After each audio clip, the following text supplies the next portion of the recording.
So, what's up, people? And welcome to another Battle Angel Alita slash GUNNM video. So we're finally here. We finally made it. Mars Chronicle. Yeah, I've always wanted to start a series of videos with regards to Mars Chronicle.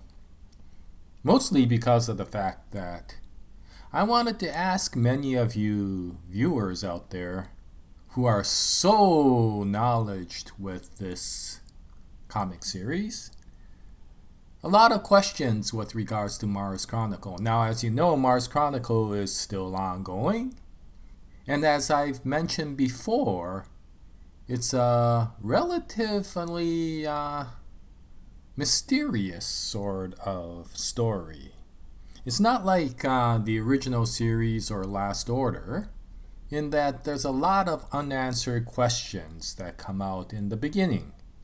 And because of that, and because it's still ongoing and we don't know how it's going to end, I wanted to start making a discussion series of videos with regards to that.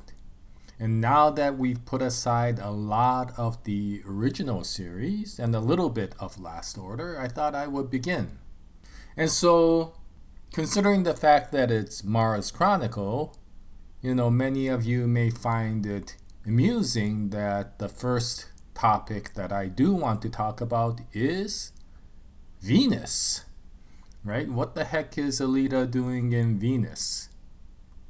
But it is a question that I've always wanted to talk about, and it's probably the most appropriate because this question, arises right in the beginning of the entire series. And so I thought I would start with that so that we could get some conversation going.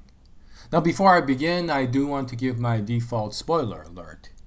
As you can imagine, since this is about Mars Chronicle, this is going to be a spoiler-rich discussion. I'm not going to hold back too much with regards to spoilers because I do want to ask a bunch of questions with regards to what the heck is going on. And even for people who have read up to the end of Last Order, may want to stop this video if you have not read all the way up to at least the beginning of Mars Chronicle. But in any case, as always, if you're interested in learning a little bit about what's going on in the most recent chapters of Battle Angel Alita and don't mind being spoiled, then please join us. And as always, please watch at your discretion. Now, for the readers who have read to the end of Last Order, we know that by the end of that series, a lot of the problems on Earth has been resolved. A lot of the conspiracies that were going on with the Earth's government, especially with Ladder, has been turned over. There was ongoing escalation of what looked like a peace between Zalem and Iron City, and potentially Jeru as well. And of course, Alita finally got her objective, her main objective, which was to rescue Lou Collins. And of course, in the end, we even see Alita get together with Figure 4 and go back to Earth to hopefully live happily ever after on Earth. And so with all of that resolved, we see that Alita has now turned her sights to Mars, and we see the comic series end with her journey to what we believe is Mars, because a couple of things happened, right? She is now a Last Order agent of Merlin and Zeus, and as such, she is trying to follow orders with regards to their objectives, which we do not know what they are yet. And also, she does need to learn about her past, and of course, she needs to respond to Frau X's message, or Erica's message, on Mars. And so at the end of the series, we do see Alita journeying off to space. And of course, we know that when Mars Chronicle opens, a good majority of the story is about Alita's origin. However, it is also a conclusion sort of series in that it continues on from where Last Order left off, and we continue to see the ongoing adventures of Alita in the current date.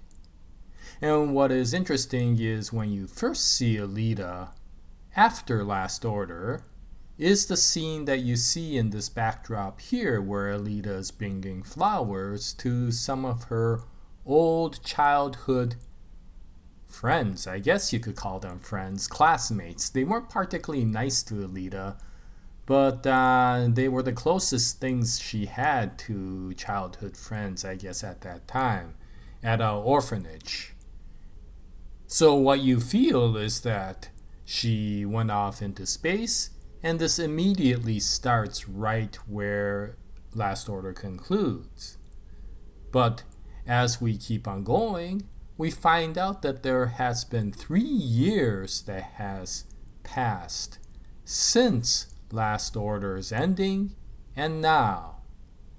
And through the conversations that she has with Erica, who also happens to be at this scene, we find out that she's been spending 3 years of her time in Venus. So of course then the story continues to move on as if nothing happened, and Alita's continuing to try to understand her past and gets into her first encounter with Erica. But of course, with all of that information dropped, it does bring up a question to the readers. What the heck was Alita doing in Venus? Now, one thing that may have happened is because Alita had become a Last Order agent of both Merlin and Zeus, maybe one of the things she was tasked to do was to go out to Venus to do something. I don't know what that is again, but considering that that was her most recent transition in her role, maybe this was the first assignment as a Last Order agent. Now, this is pure speculation, and one of the reasons I'm making this video is what do you think about this point? But in any case, as much as we don't know anything about Venus, there are a few things that we learn from the conversations in Mars Chronicle. And the first most obvious change is, of course, Danko. Yeah, that lovable and sweet-talking berserker gun / pet / friend of Alita's. And one thing that you could get out of this, aside from the fact that Danko's a pretty cool character, the fact that she has such a terrifying weapon as this berserker gun, whatever she was doing in Venus was definitely not a peaceful expedition. I mean, this berserker gun is pretty terrifying in what it can do. I mean, it shoots a combined berserker collapser round. And so if you get hit by one of these rounds, the berserker cells immediately release and start growing your body into something that looks like some outrageous, monstrous cancer tumor. And then once your body has become this big blob mess, gigantic, disgusting blob, then the collapser round kicks in, and your entire body explodes and dissolves into a pool of slime. Yeah. Yeah, this is a pretty terrifying gun in what it can do. And yet, as terrifying as it is, I have to admit, yeah, you can't help but love Danko as a character. Now, the other thing we know is that whatever she was doing in Venus was an extremely covert operation because she refuses to talk about any of her assignment and experiences in Venus. I mean, she said nothing to Erica about her assignment, and she didn't even tell her comrades, Zazie and the entire Mars military force, when they caught and interrogated Alita for a crime that they felt she has committed, which I won't go into in this episode. I'll go over it in the next few episodes of the Mars Chronicle discussions. But even then, when she needed to give an excuse of where she was, she wouldn't explain what she was doing in Venus, even if her life depended upon it. And so whatever happened was very secretive.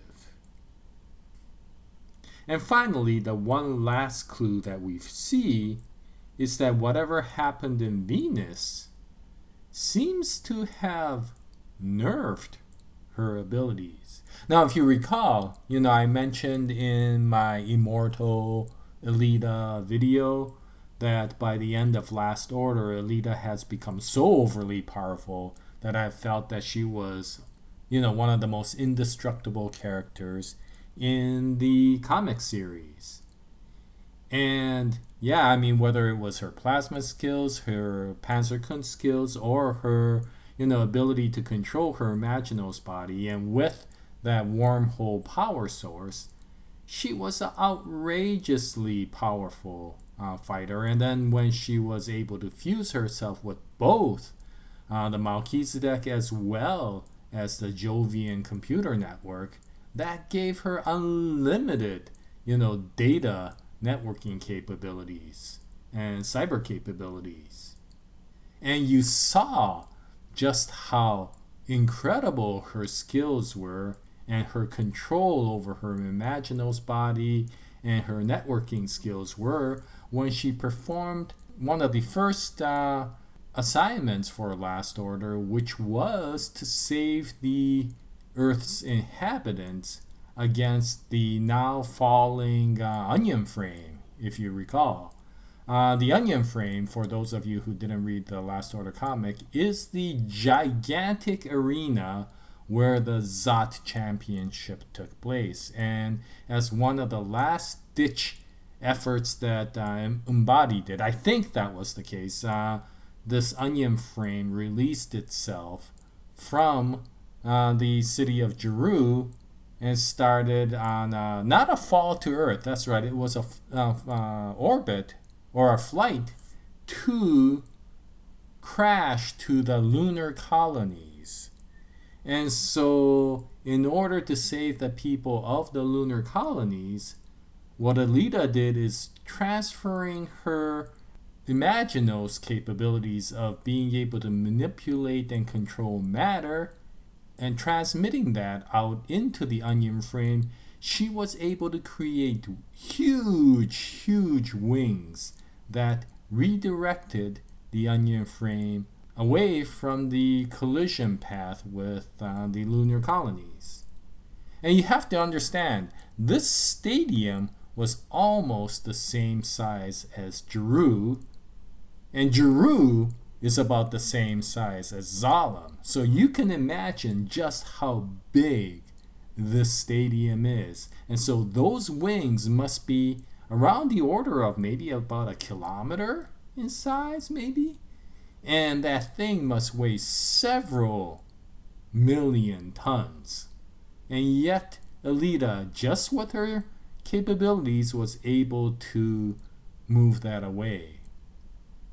And now when we come to Mars Chronicle, and when she starts, confronting Erica and going into her first battle with her, yeah, she, of course, fights with competent Panzer skills, but of course she knows that she's fighting Erika, one of the strongest Künstlers out there. And although she uses a few of her plasma skills, such as her plasma jets that come out of her fingertips, as well as her electromagnetic punch, she comes nowhere near as to the plasma skills that she had at the end of Last Order.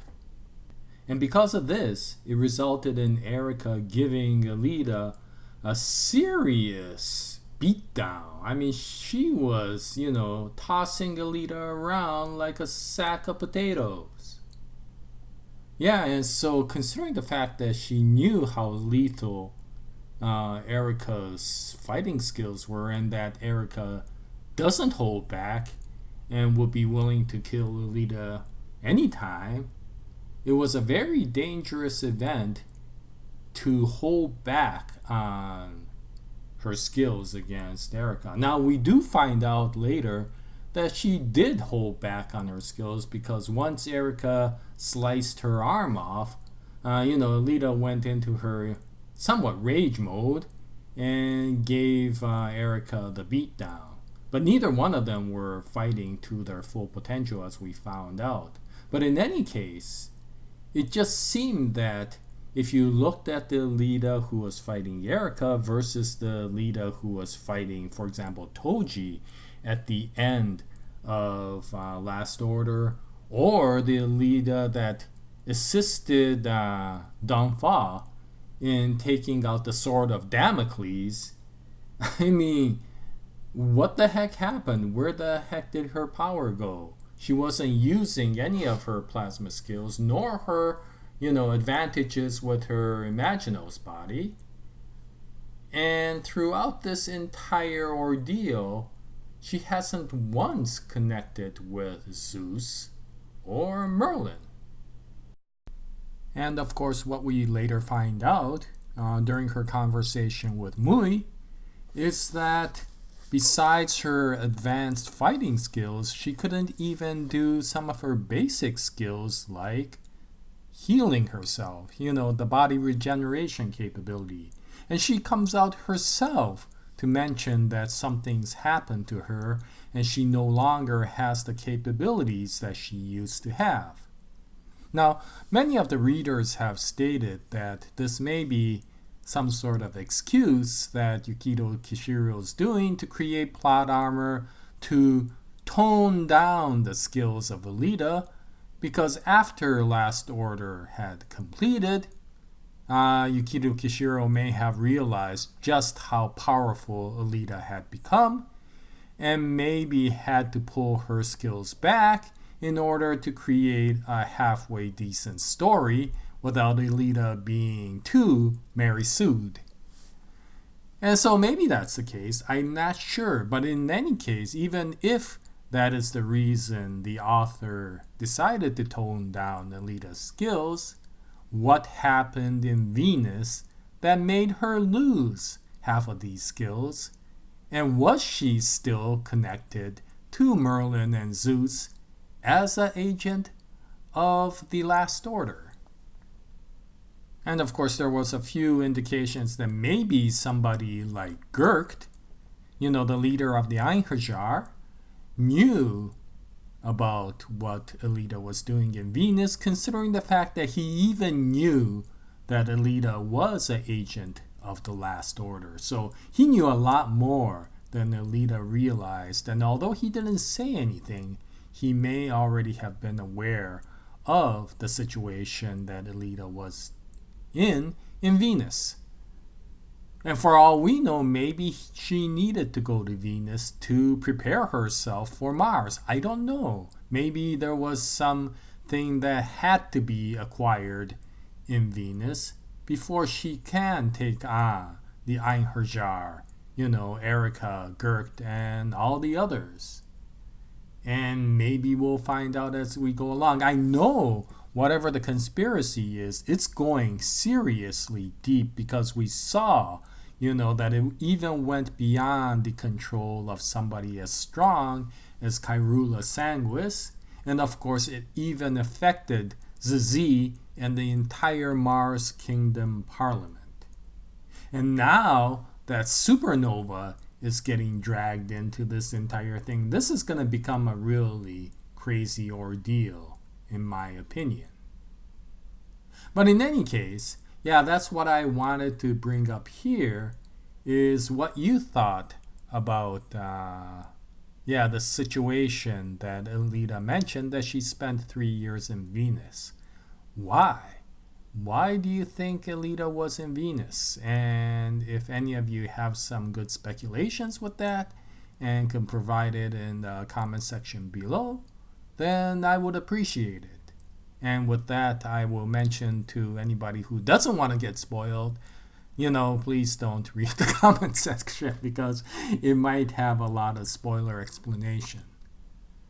Anyway, that's about it for this Mars Chronicle discussion video, and I'll continue to make more Mars Chronicle and Last Order videos in the future, as well as more Alita Battle Angel movie videos as well. But in any case, thank you very much for watching, and until the next Alita video, happy anime watching, happy comic reading, happy movie watching, and as always, Jaya, nice day everyone.